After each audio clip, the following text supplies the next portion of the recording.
بسم اللہ الرحمن الرحیم لا امامتن و قلنسوتن و برقعن و قفازین، نہ کہ امامے پر، ٹوپی پر، برقعے پر اور دستانوں پر، یعنی مسح کرنا درست نہیں ہے۔ امامے پر ایسے ہی ٹوپی پر مسح کرنا بھی درست نہیں ہے، ایسے ہی برقعے پر درست نہیں ہے، اور ایسے ہی دستانوں پر بھی مسح کرنا درست نہیں ہے۔ کسی نے سر کا مسح کرنے کی جگہ پہ سر کے کسی حصے کا مسح نہیں کیا، بلکہ سر پہ باندھے ہوئے امامے پر مسح کیا، تو اس کا یہ مسح کرنا درست نہیں ہے، بلکہ اس پر یہ لازم ہے کہ امامے کو اتار کر کے سر کا مسح کرے، اور اگر بنا امامے کو اتارے ہوئے بھی اگر سر کے چوتھائی حصے کا مسح کر لیتا ہے تو یہ بھی کافی ہوگا۔ اگر کسی نے سر کے چوتھائی حصے کا مسح کیا بغیر امامے کو اتارے ہوئے کسی طرح سے کر لیا، اور پھر باقی امامے پر کر لیا، تو امامے پر جو اس نے کیا ہے اس کا تو اعتبار نہیں ہے، لیکن جو کہ چوتھائی سر کا اس نے مسح کر لیا، لہٰذا اس کا مسح درست ہوگا۔ ایسے ہی ٹوپی کے اوپر، ٹوپی پر بھی اگر کسی نے مسح کیا تو یہ مسح کرنا بھی درست نہیں ہے، بلکہ ٹوپی کو اتار کر کے سر کا مسح کرنا یہ ضروری ہے۔ ایسے ہی برقعے پر، کسی عورت نے برقع پہنا ہے چہرے کے اوپر، تو چہرہ دھلنے کی جگہ پہ برقعے کے اوپر سے وہ مسح کر لے، تو یہ مسح کرنا چہرہ دھلنے کے قائم مقام نہیں ہوگا اور یہ کافی نہیں ہوگا۔ ایسے ہی دستانے جو ہاتھوں میں پہنے جاتے ہیں ٹھنڈ سے بچنے کے لیے، اور دوسری وجہ ہے اس کو ابھی آگے بیان کریں گے، ان پر بھی مسح کر لینا، ہاتھوں کو دھونے کی جگہ پہ ان پر مسح کر لینا یہ کافی نہیں ہوگا، بلکہ دستانوں کو اتار کر کے ہاتھوں کو دھلنا یہ لازم ہے۔ یہ اس وجہ سے کیونکہ جو مسح دھلنے کی جگہ پر، اعضاء کو دھلنے کی جگہ پہ جو مسح کا جواز ہے وہ صرف اور صرف خفین کے سلسلے میں احادیث آئی ہیں، انہی کے لیے ہے، اور یہ جو ہے خلاف قیاس ہے، یعنی اعضاء کو دھلنے کی جگہ پہ ان کا مسح کر لینا، ان کے اوپر پہنی ہوئی چیز پر مسح کر لینا یہ خلاف قیاس ہے، ٹھیک ہے۔ تو یہ خلاف قیاس ہے، اور خلاف قیاس جو حکم ہوتا ہے وہ غیر کی طرف متعدی نہیں ہوتا ہے، وہیں تک محدود رہتا ہے۔ چونکہ اس سلسلے میں صرف مسح علی الخفین کے سلسلے میں احادیث وارد ہوئی ہیں، تو مسح علی الخفین تک ہی یہ حکم محدود رہے گا کہ خفین پر مسح کر سکتے ہیں، خفین جیسی چیزیں جو ہیں پیروں میں پہنی جاتی ہیں ان پر مسح کر سکتے ہیں اگر شرائط پائے جائیں تو۔ اور ان کے علاوہ جو چیزیں ہیں جیسے امامہ ہے، ٹوپی ہے، برقع ہے اور دستانے ہیں، ان پر مسح نہیں کیا جا سکتا ہے، کیونکہ ان کے لیے ان پر مسح کے جواز کا کوئی ثبوت نہیں ملتا۔ القفاز ما یلبس علی الکف لیکف عنہا مخلب الصقر والبازی ونحوہ، یا ونحوہ تینوں طرح سے عبارت ہے۔ قفاز یعنی دستانہ وہ ہوتا ہے جس کو ہاتھوں میں پہنا جاتا ہے، ہتھیلیوں پر پہنا جاتا ہے، تاکہ اس کے ذریعے سے پہننے والا محفوظ رہے شکرا اور باز وغیرہ کے پنجوں سے۔ یعنی دستانے جو ہیں وہ کئی قسم کے ہوتے ہیں۔ ایک تو یہ کہ دستانے شکاری جو ہوتے ہیں وہ لوگ اپنے ہاتھوں میں پہنتے ہیں، تاکہ جو پرندے ہوتے ہیں پھاڑ کھانے والے، یا جن کے پنجے دار جو پرندے ہوتے ہیں ان کے پنجوں سے بچا جا سکے، تو اس کے لیے وہ ہاتھوں میں دستانے پہنتے ہیں، تاکہ اگر وہ پنجے مارے تو اس سے ہاتھوں پہ کچھ اثر نہ ہو۔ تو ایک تو وہ دستانے ہوتے ہیں، اور کچھ دستانے ایسے ہوتے ہیں جو ٹھنڈ سے بچنے کے لیے سردی کے موسم میں پہنے جاتے ہیں ہاتھوں میں۔ تو بہرحال کسی بھی طرح کے دستانے ہوں جو ہاتھوں میں پہنے جاتے ہیں ان پر مسح کرنا یہ درست نہیں ہے۔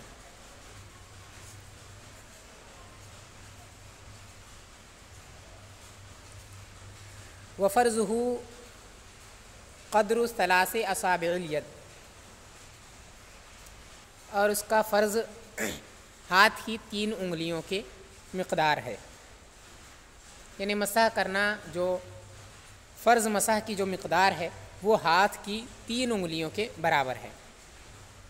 ہاتھ کی 3 انگلیوں کی جو مقدار ہوتی ہے اتنی مقدار موزے پر مسح کر لینا یہ فرض ہے۔ اگر اتنے کا بھی مسح نہیں ہوا تو وہ مسح کرنا کافی نہیں ہوگا۔ تو اتنی مقدار واجب ہے یہ واجب نہیں ہے کہ ہاتھ کی 3 انگلیوں سے ہی وہ مسح کرے، یہ لازم نہیں ہے، بلکہ ہاتھ کی 3 انگلیوں کی جو مقدار بنتی ہے اتنی مقدار پر مسح کرنا یہ ضروری ہے۔ تو اگر کسی نے 1 انگلی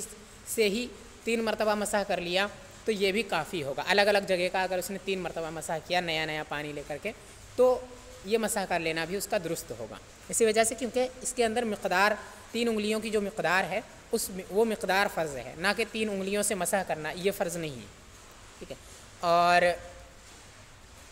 یہ جمہور فقہا کا یہی مذہب ہے کہ 3 انگلیوں کی مقدار جو ہے، ہاتھوں کی جو انگلیاں ہیں ان 3 انگلیوں کی مقدار مسح کر لینا فرض ہے۔ اور امام کرخی جو ہے وہ کہتے ہیں کہ جو پیر ہیں اس کی 3 انگلیوں کی مقدار مسح کرنا یہ فرض ہوگا، کیونکہ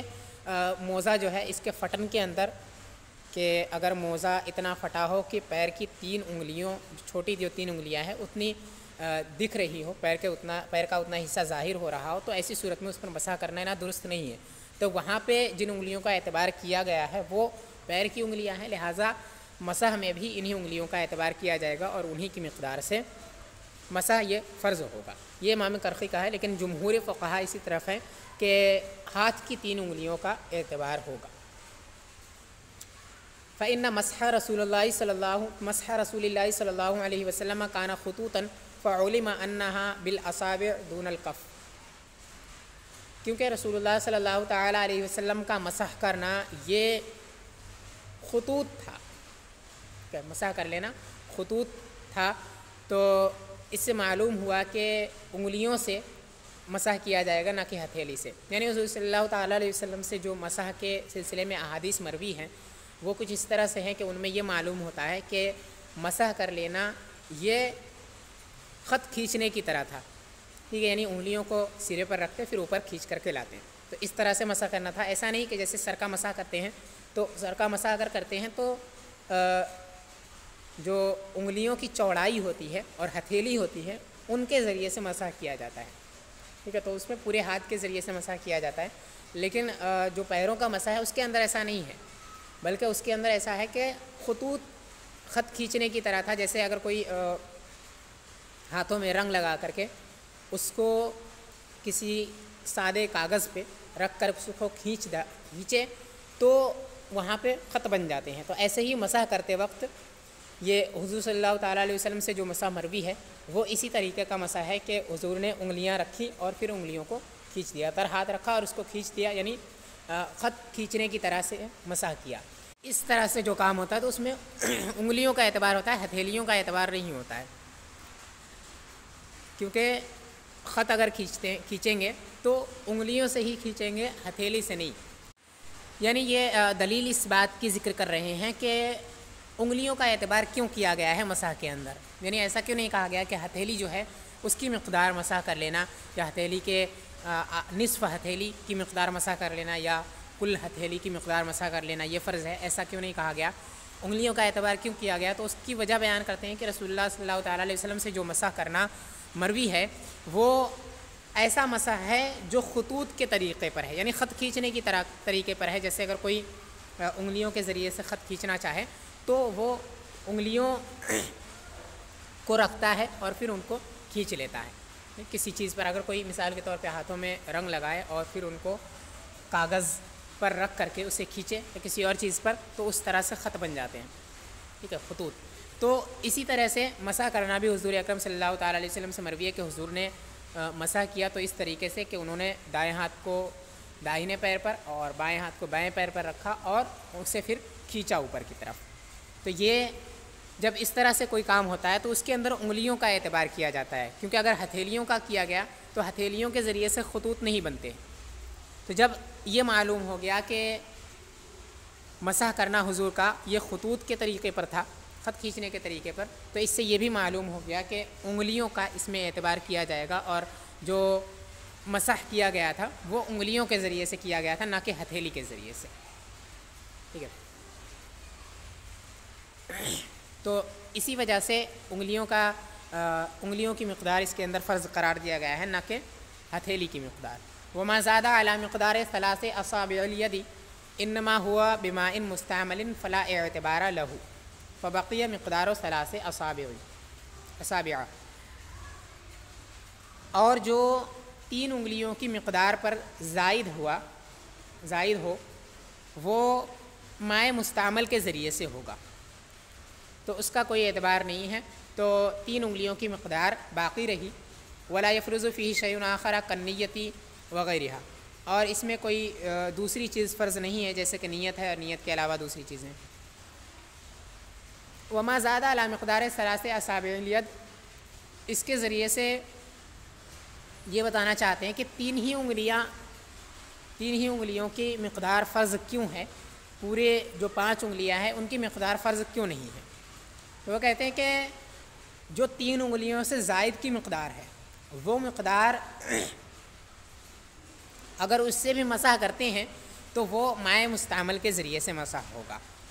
تو اب اس کا کوئی اعتبار نہیں ہے۔ وہ اس طریقے سے کہ اگر کسی نے مسح کیا تو چونکہ مسح کرنا جو ہے یہ کشادہ انگلیوں کے ذریعے سے مسح کیا جائے گا، طریقہ یہ ہے کہ کشادہ انگلیوں کے ذریعے سے مسح کریں۔ تو جب کشادہ انگلیوں کے ذریعے سے کوئی شخص مسح کرے گا، اور پھر یہ بھی ہے کہ مسح جو ہوتا ہے وہ اوپری حصے پر ہوتا ہے، یعنی پیٹھ کی طرف، اور جو ٹخنے ہیں ان کی طرف نہیں ہوتا ہے اور نہ ہی نیچے کی طرف ہوتا ہے۔ اگر ٹخنے پر یا نیچے کی طرف کیا تو ان کا کوئی اعتبار نہیں ہے، تو جو انگلیاں اوپر کی طرف ہوں گی انہی کا اعتبار ہوگا۔ تو اگر کوئی کشادہ انگلیاں رکھتا ہے 5 انگلیاں، تو اوپر پیروں کے اوپری حصے پر 3 ہی انگلیاں پڑیں گی، اس سے زائد نہیں پڑیں گی، ٹھیک ہے۔ باقی جو 2 انگلیاں ہیں وہ ایک داہنے طرف کے ٹخنوں کی طرف اور دوسری بائیں طرف کے ٹخنوں کی طرف پڑے گی، تو ان کے ذریعے سے اس جگہ کا مسح ہوگا اور اس مسح کا کوئی اعتبار نہیں ہے۔ تو 3 انگلیاں اوپر کی طرف پڑیں گی اور ان کے ذریعے سے مسح ہو جائے گا۔ پھر اس کے بعد جب 3 انگلیوں سے مسح ہو گیا اور جو 2 انگلیاں ہیں ان کے ذریعے سے جو مسح ہوا اس مسح کا کوئی اعتبار نہیں ہے، تو مسح کرنے والا اگر ایسا کرے گا کہ ان 2 انگلیوں سے دوبارہ وہ اوپری حصے کا مسح کر لے، کیونکہ ان کے ذریعے سے جو مسح ہوا اس کا کوئی اعتبار نہیں ہے، اور مسح کرنا جو ہے وہ اوپر کی طرف کرنا ہے۔ تو 3 انگلیوں سے تو اوپر کا مسح ہو گیا، لیکن وہ 2 اور انگلیاں جو بچی ہوئی ہیں ان کے ذریعے سے پھر مسح کر لینا چاہے اوپری حصے کا، تو اگر اس نے نئے پانی سے مسح کیا تو یہ تعدد مسح ہوگا، اور تعدد مسح درست نہیں ہے، جیسا کہ ہمارے اس سے پہلے بیان کیا جا چکا ہے کہ اگر کسی نے سر کا مسح کیا 3 مرتبہ 3 نئے پانیوں سے تو ایسا کرنا مکروہ ہے، ٹھیک ہے۔ تو ایسا ہی اس کے اندر بھی ہے کہ 2 مرتبہ یا 1 سے زائد مرتبہ مسح کر لینا یہ درست نہیں ہے۔ تو اگر نیا پانی لیتا ہے تو یہ اس طرح سے مسح کرنا درست نہیں ہے، اور اگر اسی طرح سے مسح کر لیتا ہے، اس سے پہلے 1 مرتبہ مسح کر چکا ہے، اب اگر دوبارہ وہ اسی سے مسح کرنا چاہے تو اب چونکہ اس سے وہ مسح کر چکا ہے، لہٰذا جو اس پر تری رہ گئی ہے وہ تری مستعمل ہے، کیونکہ وہ ٹخنوں کی طرف وہ دونوں انگلیاں پڑ چکی تھیں تو اس جگہ کا مسح ہو گیا، جب وہ اس جگہ کا مسح ہو گیا تو وہ مستعمل ہو گئی۔ تو اب اگر اسی سے وہ مسح کرتا ہے تو اس جگہ اگر اس نے اسے استعمال کیا تو اسے مستعمل تری کے ذریعے سے اس نے مسح کیا، یعنی مستعمل پانی سے اس نے مسح کیا اس جگہ کا، اور چونکہ مستعمل پانی سے کیا ہے لہٰذا اس کا کوئی اعتبار بھی نہیں ہے، ٹھیک ہے۔ تو اسی وجہ سے یہی بیان کر رہے ہیں کہ 3 ہی انگلیاں اسی وجہ سے فرض ہیں کیونکہ ایک ساتھ کشادہ انگلیوں کے ذریعے سے 5 انگلیوں کا مسح کر لینا، جو جس جگہ مسح کرنا یہ ضروری ہے اس جگہ کا مسح کر لینا ایک ساتھ 5 انگلیوں سے ممکن نہیں ہے، اور اگر دوسری مرتبہ کرتے ہیں تو دوسری مرتبہ وہ مستعمل ہو جائے گا، یا پھر تعدد مسح لازم آئے گا یا پھر مستعمل پانی سے مسح کرنا یہ لازم آئے گا، اور دونوں ہی درست نہیں ہیں، ایک کا کوئی اعتبار نہیں ہے مستعمل سے، یہ ایسا ہی ہو گیا جیسے اس نے کیا ہی نہیں، اگر مستعمل سے کیا تو یہ ایسا ہی ہو گیا جیسے اس نے مسح کیا ہی نہیں، اور اگر نئے پانی سے کیا تو یہ درست نہیں ہے۔ تو اسی وجہ سے 3 ہی انگلیوں کی مقدار مسح کرنا یہ فرض ہے۔ اور یہ بھی ہو سکتا ہے کہ اس عبارت کے ذریعے سے ایک اعتراض مقدر کا جواب دینا مقصود ہو، وہ یہ ہے کہ حدیث میں جو مسح وارد ہوا ہے اور جو مسح حدیث سے ثابت ہے مسح علی الخفین، اس کے اندر 3 انگلیوں کی کوئی قید نہیں ہے، مطلقاً اس میں انگلیوں کے ذریعے سے مسح کرنے کا بیان ہے۔ تو جب مطلقاً انگلیوں سے مسح کرنے کا بیان ہے تو آپ نے 3 انگلیوں سے اس کو مقید کیوں کیا؟ تو اسی کی وجہ یہ بیان کرتے ہیں کہ 5 انگلیوں سے ایک ساتھ یا 4 انگلیوں سے ایک ساتھ مسح کر لینا یہ ممکن ہی نہیں ہے، اور دوسری بات یہ کہ اصابع کا لفظ اس کے اندر ذکر کیا گیا ہے، جمع کا لفظ، اور جمع کا اطلاق کم سے کم 3 پر ہوتا ہے، تو جب کم سے کم 3 پر جمع کا اطلاق ہوتا ہے تو کم سے کم 3 انگلیوں کے ذریعے سے مسح کرنا یہ ضروری ہوگا، لہٰذا ہم نے یہ کہا کہ 3 انگلیوں کی مقدار مسح کر لینا یہ فرض ہے. فبقی مقدار و 3 اصابع، تو 3 انگلیوں کی مقدار باقی رہ گئی، یعنی 3 انگلیوں کی مقدار پر مسح کر لینا یہ فرض ہوگا، کیونکہ چوتھی اور 5ویں انگلی کا کوئی اعتبار نہیں ہوا. ولا یفرض فی شیء آخر کالنیۃ وغیرہ، اور اس کے اندر کوئی دوسری چیز فرض نہیں ہے، جیسے کہ نیت ہے، نیت کے علاوہ دوسری چیزیں جیسے کہ موالات ہے، ترتیب ہے، یہ چیزیں اس کے اندر فرض نہیں ہیں. پہلے اگر کسی نے بائیں پیر کا مسح کر لیا پھر اس کے بعد داہنے کا کیا تو اس میں کوئی حرج نہیں ہے. اگر کسی نے ابھی داہنے پیر کا مسح کر لیا، داہنے پیر کے خف کا، پھر اس کے بعد بائیں پیر کے خف کا تھوڑی دیر بعد مسح کیا تو یہ بھی درست ہے، اس میں کوئی حرج نہیں ہے، کیونکہ اس کے اندر نیت وغیرہ اس کے اندر فرض نہیں ہے. بس 3 انگلیوں کی مقدار پر تر ہاتھ پھیرنا یہ لازم ہے، ضروری ہے. ومدته للمقیم یوم ولیلۃ وللمسافر 3 ایام ولیالیہا من حین الحدث، اور اس کی مدت مقیم کے لیے 1 دن اور 1 رات ہے، اور مسافر کے لیے 3 دن اور 3 ان کی راتیں ہیں حدث کے وقت سے. اگر کوئی شخص کہیں پر اقامت کیے ہوئے ہے تو اس کے لیے موضوع پر مسح کر لینا یہ 1 دن اور 1 رات تک درست ہے حدث کے لاحق ہونے کے بعد. یعنی اگر کسی نے وضو کیا مکمل، پھر اس کے بعد اس نے خفین پہن لیے، پھر اس کے بعد میں اسے حدث لاحق ہوا، تو جب اسے حدث لاحق ہوا اس وقت سے اس کی مدت شروع ہو گئی. اب جہاں پر 24 گھنٹے ہو جاتے ہیں پورے، اس وقت سے لے کر کے جس وقت 24 گھنٹے مکمل ہوں گے اس وقت اس کی مدت ختم ہو گئی. اب اگر وہ دوبارہ وضو کرنا چاہے گا تو پیروں کو دھلے گا موضوع کو اتار کر کے، ان پر مسح نہیں کر سکتا ہے. اگر مقیم ہے تو ایسا ہے، اور اگر مسافر ہیں، سفر کی حالت میں ہے، تو ایسی صورت میں اس کے لیے 3 دن اور 3 راتیں، جو راتیں ان دنوں سے ملی ہوئی ہیں، تو یہ پورا وقت ان کے لیے مدت ہے حدث کے لاحق ہونے کے بعد. یعنی جو 3 دن آئیں گے وہ 3 دن، اور پھر ان 3 دنوں کے ساتھ جو راتیں ملی ہوئی ہیں وہ راتیں. یہ نہیں ہے کہ 3 دن جو ہے انہی 3 دنوں کی راتیں. مثال کے طور پہ کسی نے آج صبح مکمل وضو کر کے خفین پہنے، پھر اس کے بعد اسے دوپہر کے وقت حدث لاحق ہوا، تو اب دوپہر کے وقت سے اس کی مدت شروع ہو گئی، چاہے وہ وضو کرے یا وضو نہ کرے. ہر صورت میں اس کی مدت ہے وہ دوپہر سے شروع ہو گئی. اب کل دوپہر کا وقت جب آئے گا تو پھر اب اس کے بعد اگر اسے وضو کرنا ہے تو وہ موضوع کو اتار کر کے پیروں کو دھلے گا اور ان پر مسح نہیں کر سکتا ہے. اور اگر مسافر ہے تو اگلے 2 دن اور جس وقت اسے حدث لاحق ہوا اس وقت سے لے کر کے 72 گھنٹے جب مکمل ہو جائیں اس وقت وہ مدت ختم ہو جائے گی. اب پھر اس کے بعد ان موضوع پر مسح نہیں کر سکتا ہے، اس کے لیے اتار کر کے ان کو دھلنا یہ لازم ہوگا. یہ کہا کہ ایسی راتیں جو ان راتوں سے جو ان دنوں سے ملی ہوئی ہیں، تو یہ اس وجہ سے کیونکہ آج کی جو رات ہے وہ رات گزر چکی ہے. تو اگر کسی نے آج مسح کیا، آج صبح کسی نے موزے پہنے طہارت کر کے، پھر اس کے بعد دوپہر میں اگر اسے حدث لاحق ہوا تو کل دوپہر کے وقت اس کی مدت ختم ہو گیا. ایسا نہیں ہے کہ جیسے ہی آج کا یہ دن گزرے گا ویسے ہی اس کی مدت ختم ہو جائے گی، کیونکہ آج کی رات تو گزر چکی ہے. ٹھیک ہے، تو یہ دن جو آج ہے جمعہ، اس کی رات گزر چکی ہے. تو اگر یہ کہہ دیا جاتا کہ 1 دن اور اسی دن کی جو رات ہے وہ، تو آج رات جیسے ہی آتی ویسے ہی اس کی مدت ختم ہو جاتی ہے. حالانکہ ایسا نہیں ہے، بلکہ مدت جو ہے وہ جس دن اس نے پہنا ہے وہ دن اور پھر اس کے ساتھ جو رات ملی ہوئی ہے وہ رات بھی اس میں داخل ہے. تو اس طرح سے 1 دن اور 1 رات، اور مسافر کے لیے 3 دن اور 3 راتیں. یہ جمہور فقہا کا مذہب ہے اور اکثر فقہا اسی پر ہیں. اور امام احمد سے ایک روایت ہے، اس کے اندر انہوں نے یہ کہا کہ مسح کی جو مدت ہے وہ مدت شروع ہوگی حدث کے لاحق ہونے کے بعد، جب اس نے مسح کر لیا تب سے. یعنی اگر کسی نے آج صبح